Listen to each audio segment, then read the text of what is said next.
Sebanyak 1.717 mahasiswa asal Papua yang berkuliah di dalam negeri dan luar negeri terancam drop out karena beasiswa otonomi khusus Papua mengalami kendala pencairan. Sebagian memutuskan kembali ke Indonesia karena kehabisan biaya.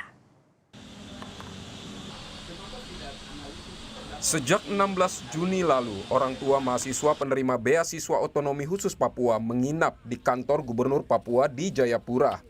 Aksi ini sebagai bentuk protes atas terhentinya pencairan dana beasiswa kepada putra-putri mereka yang berkuliah di dalam maupun luar negeri.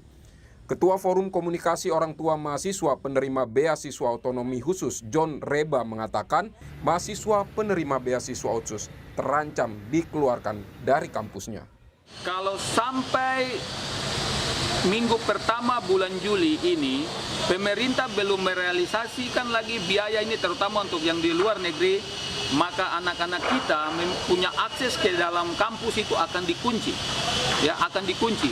Mulai awal bulan Juli ini, karena sekarang sudah mulai masuk di Amerika misalkan, ini sudah masuk pada minggu-minggu untuk membayar biaya kuliah mereka untuk semester yang berikut ini, yang kita kenal namanya full. Jadi ini harus dilakukan sekarang. Jadi sampai nanti kalau awal Juli. Terkendalanya pencairan dana beasiswa otonomi khusus berdampak pada aktivitas perkuliahan mahasiswa. Sejumlah mahasiswa asal Papua yang berkuliah di luar negeri pun terpaksa kembali ke Indonesia. Salah satunya Samuel May Dimas Kaviar, mahasiswa jurusan hubungan internasional di University of Auckland, Selandia Baru ini harus pulang karena pihak kampus tak mendapat jaminan uang kuliahnya akan dibayarkan.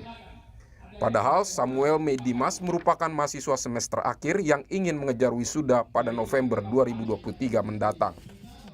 Pihak kampus dan imigrasi di sana tidak yakin bahwa pemerintah akan membayarkannya lagi, jadi mereka memutuskan untuk decline visanya saya. Jadi karena mereka decline, jadi sudah tidak bisa berlanjut kuliah lagi. Masalah kendala pencairan beasiswa membuat sebagian mahasiswa yang belajar di Australia harus keluar dari asrama mahasiswa. Mereka untuk sementara ditampung di KJRI Melbourne, Australia. Dikarenakan keterlambatan biaya ini, efek pertamanya itu kami dikeluarkan dari akomodasi. Dan sekarang kami sedang ditampung di KJRI di Melbourne. Terus dampak keduanya itu karena ketidakjelasan pembayaran tuition fee, sehingga akhirnya semester saya itu terpaksa di-cancel, sampai akhirnya saya harus mengulang lagi semester yang sudah saya jalani. Badan Pengembangan Sumber Daya Manusia Provinsi Papua mengusulkan anggaran beasiswa unggul Papua pada 2022 mencapai 601 miliar rupiah. Anggaran ini untuk pembiayaan 3.891 mahasiswa di dalam maupun luar negeri. BPSDM menyebut masih ada tunggakan sebesar 122 miliar rupiah, namun Pemprov telah memproses penyelesaiannya. Ketua DPRD Papua John Banuarou mengatakan ada temuan data penerima beasiswa yang tidak sinkron hingga perlu perbaikan data. Terus pertanyaan, kok sampai saat ini baru bingung, ada yang ada di negara lain, banyak tempat lain. Ada yang ada di nomor rekening berbeda sekian tahun. Ada yang sampai saat ini tidak terima uangnya. Ini kan aneh. Suatu lembaga kan ini harus dipertanggungjawabkan. Kenapa salah? Uang ini masuk ke mana? Hingga kini belum ada kepastian nasib para penerima beasiswa Otsus Papua. Padahal mereka berharap pendidikan yang mereka tempuh berguna untuk membangun masa depan Papua. Tim Liputan Kompas TV. Bagaimana nasib para mahasiswa penerima beasiswa otonomi khusus yang menanti kejelasan biaya kuliah? Kita bahas bersama salah satu mahasiswi penerima beasiswa Otsus Papua, Melani Cynthia Ramande, dan kami masih menunggu staf khusus Presiden bidang inovasi dan pendidikan Billy Mambrasar yang tadi bersedia untuk bergabung di dialog ini. Selamat malam Mbak Melani. Selamat malam. Jadi tolong ceritakan lebih detail sebenarnya sejak kapan beasiswa ini terhenti dan apa yang Anda alami sekarang? Jadi permasalahan beasiswa kami itu untuk permasalahan keterlambatan pembayaran itu sudah berlangsung cukup lama dari tahun 2018 yang sebelumnya, ya. Kami sebelumnya itu ketika ada keterlambatan biasanya hanya 3 bulan atau tidak 4, jadi tidak sampai seperti yang sekarang yang sudah sampai 1 tahun, sudah lebih dari 1 semester. Oke, sekarang sampai lebih dari 1 semester.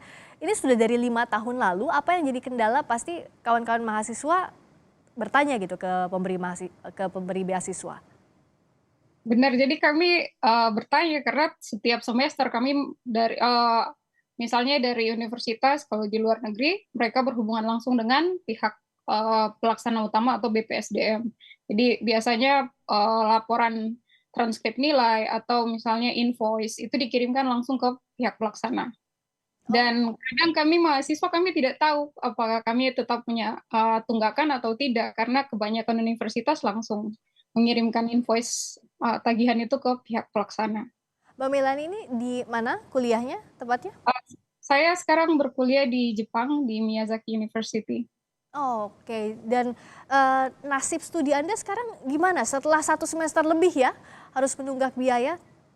Jadi puji Tuhan kalau kami di Jepang kami ada pihak ketiga, beliau menggunakan biaya pribadi karena beliau sendiri mengetahui bahwa permasalahan beasiswa ini sudah lebih dari 1 bulan tidak ada komunikasi yang baik juga terhadap beliau. Setiap laporan tagihan atau laporan anggaran itu tidak ada komunikasi yang baik. Jadi puji Tuhan kami punya beliau yang mau membantu kami untuk situasi-situasi emergensi, dan bagusnya di Jepang kami bisa ajukan seperti dispensasi waktu pembayaran atau juga tergantung dengan nilai akademik kami bisa diberikan potongan biaya kuliah. Ada berapa mahasiswa yang di Jepang, Mbak Melani, yang barengan sekarang sama-sama kuliah di berbagai universitas? Untuk sekarang ada 4 orang. Yang mengalami hal yang sama? Iya. Ada 4 orang mahasiswa 4 orang Papua. mahasiswa ya? Iya. Nah kalau beasiswa itu asalnya apakah full biaya studi tapi juga termasuk biaya tinggal dan biaya hidup sehari-hari kah? Jadi benar beasiswa kami itu full, jadi tuition full fee sama scholarship. allowance. Oke, nah sekarang setelah menunggak lebih dari 1 semester ditanggung semua oleh pihak ketiga termasuk biaya tinggal dan hidup sehari-hari? Iya. Oke, kalau Dan di maaf, kami juga di sini karena di Jepang kami diperbolehkan part time. Jadi tidak terlalu sama seperti di negara lain yang mereka harus menyesuaikan dengan legalitas visa student mereka. Kami di sini diperbolehkan kerja kalau kami punya waktu senggang di luar jadwal kuliah kami. Kalau di Jepang, puji syukur, puji Tuhan bahwa ada pihak ketiga yang membantu bisa part time juga. Kalau cerita dari kawan-kawan lain di negara lain ada nggak Mbak Mei? Iya, jadi contohnya ada beberapa adik-adik misalnya di Rusia dengan situasi negara yang seperti sekarang, mereka ada Halo, selamat malam. masalah. Oke. Selamat malam. Ada Mas Billy juga ya. Hai Mas Billy, aku lanjutkan dulu ya. Ini sama Melani tadi sambil cerita soal gimana cerita di negara lainnya. Gimana Mbak Mei? Boleh dilanjutkan dulu sedikit? Yap. Jadi kalau di Rusia mereka boleh kerja ketika mereka libur.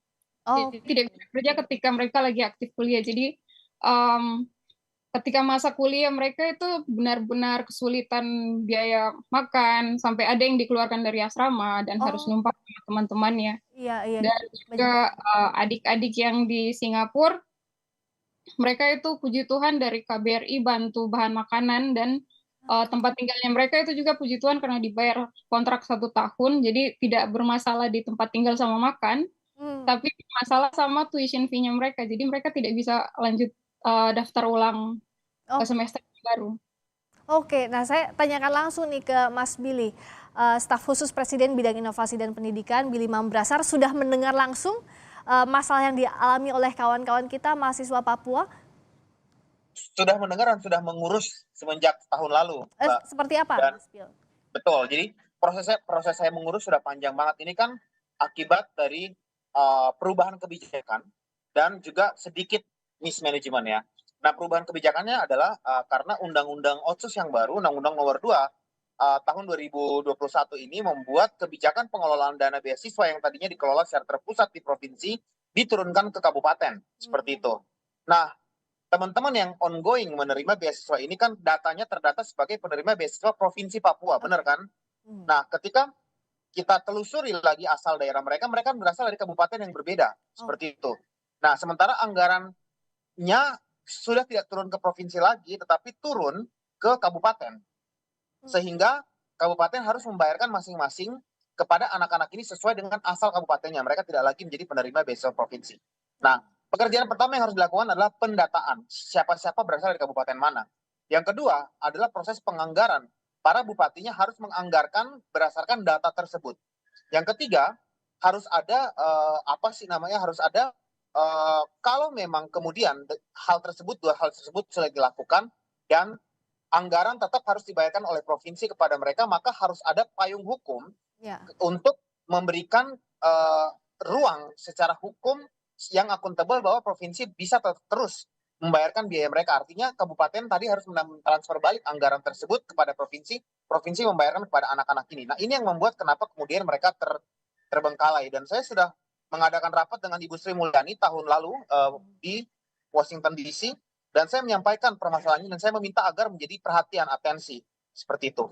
Lalu kemudian saya rapat dengan Mendagri tahun lalu, dan tahun ini saya juga rapat dengan Dirjen. Dan hasilnya adalah bahwa sebenarnya Dirjen KUDA, Keuangan Daerah di Kemendagri, sudah mentransfer anggaran tersebut ke pemerintah daerah provinsi.